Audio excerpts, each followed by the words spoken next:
Welcome to the IT Fundamentals Training Series. This is episode 21, and we're looking in chapter 2 today at the connectors that are used for monitors. So join me as we walk through the connection points.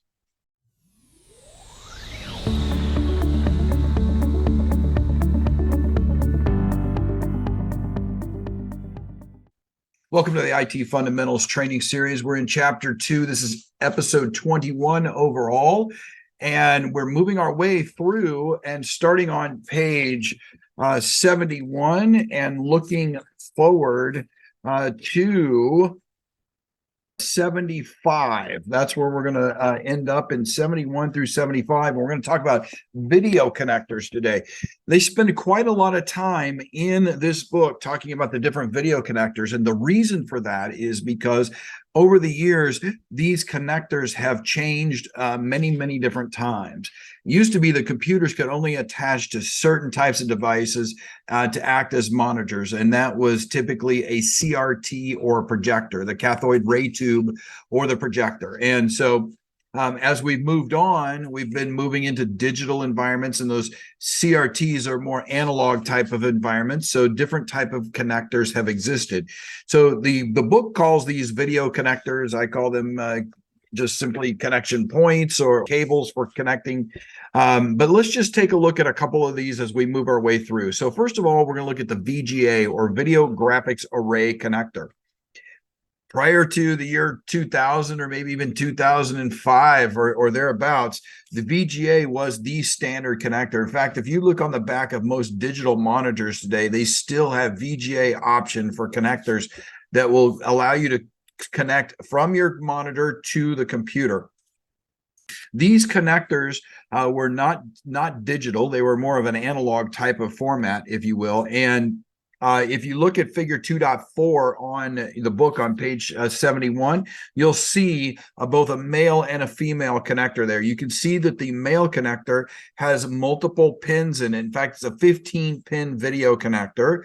And then the female connector there is more of a just a slide-on type of situation for that male connector. Okay, and you'll notice that there's two prongs on the side of it that actually don't do any sort of transmission. All they do is you screw them in. You'll see that the screw pegs are there on either side of the bottom graphic that shows you. So you would screw those in to maintain a tight connection, which was more important during these VGA type of connectors. So these were first introduced in 1987. Like I said, they're still available today, although most computers don't come with VGA output. They're more along the lines of some sort of digital connector like HDMI. The monitors still have those multiple connectors, so you can attach older things. So what you need to know about VGA for the test is this. You know, as I've said many times before, knowing what VGA stands for, Video Graphics Array, know that it's the older versions of connections, and know that it's a 15-pin connector.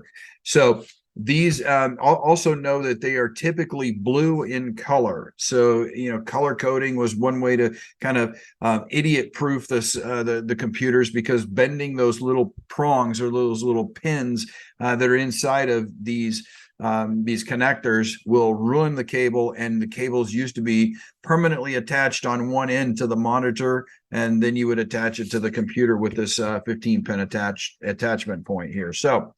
So that's what you need to know for the test on there is 15-pin connections, and what VGA stands for. All right.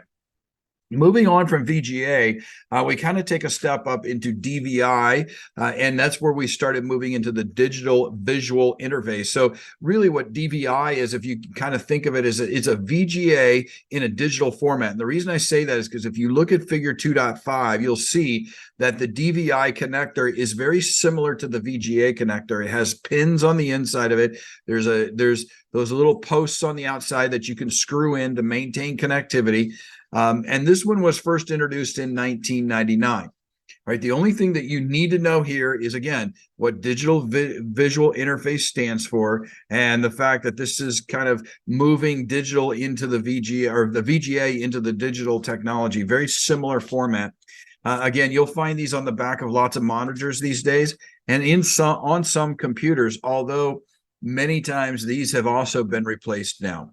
The next item that they take a look at is USB, or universal serial bus. I don't think there's a lot of things that we need to talk about it with that, because we're all familiar with USB connections.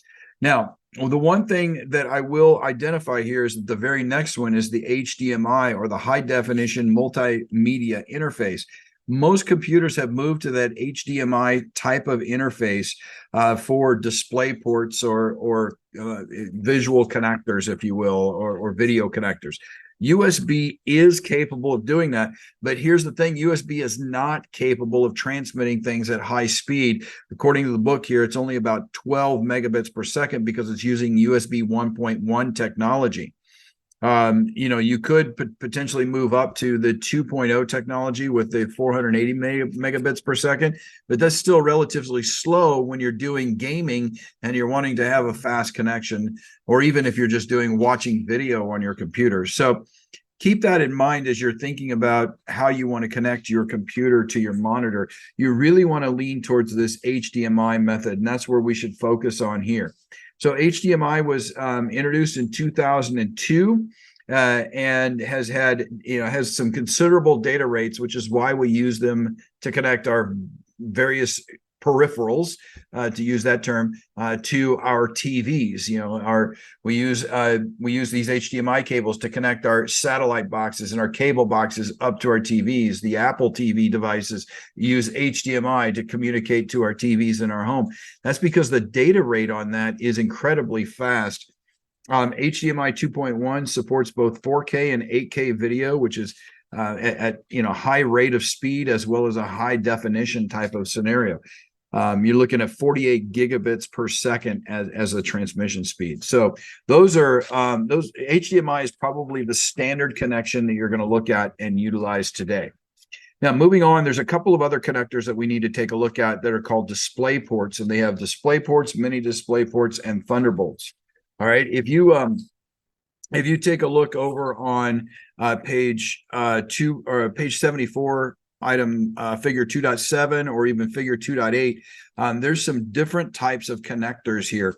The one that's shown on the figure 2.8 is the Thunderbolt connection, and it's got a little lightning bolt there to identify that that's the case.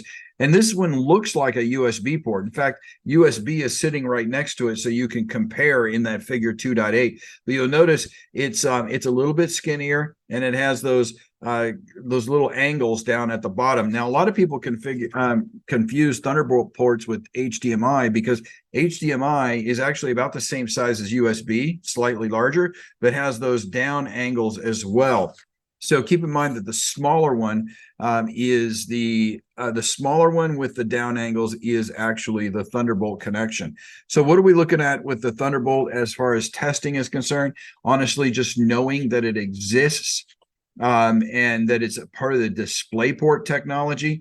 It's not something that's frequently used these days, but can be, especially with laptops. So understand that the Thunderbolt is somewhat typical, or the display ports are somewhat typical on laptops, although most of them these days are using USB-C or HDMI connectors to output.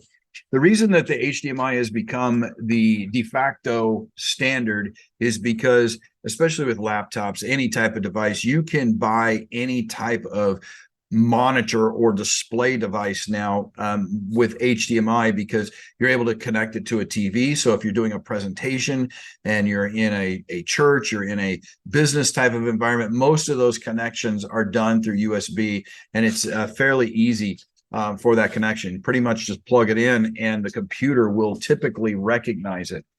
So just as a recap, we have VGA, old technology, DVI, a step up from old technology, a transference, if you will, between the analog VGA and into the digital world, so digital visual interface.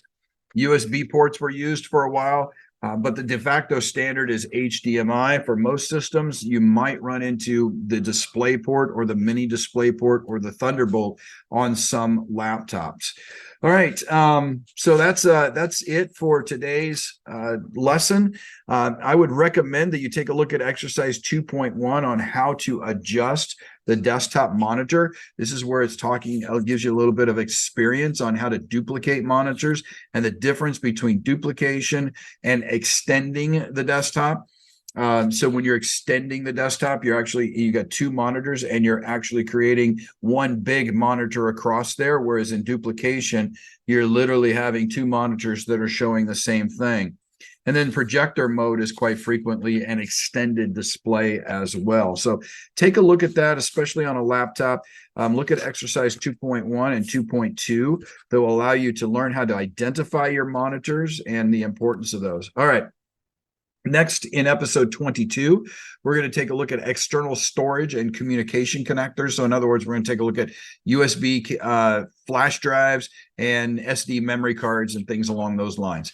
So come back, join us for our episode 22 as we move through chapter 2. Don't forget to be able to communicate with me. Look at mhaupt@commonsensesecurity.net as my email address.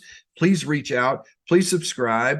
And share this with your friends. Remember, we're not here to do something fancy and snazzy. We're here to do some teaching. We're here to guide people through this IT fundamentals process. And if anything, by doing what we're doing here, going page by page, if you will, and section by section inside the chapter, we're just kind of giving people a pace to work on and work with and learn. So keep it up. I know y'all are doing well at your job, and look forward. I'm going to probably be introducing a new thing here in the future. I'm working on a Slack channel that will allow us to potentially communicate with one another beyond the email aspect of things. So look for that coming in the future. I'll make an announcement of that once I have it tested out and it's ready. But for now, hopefully that's some good information for you about monitors, and I look forward to talking to you in our next episode.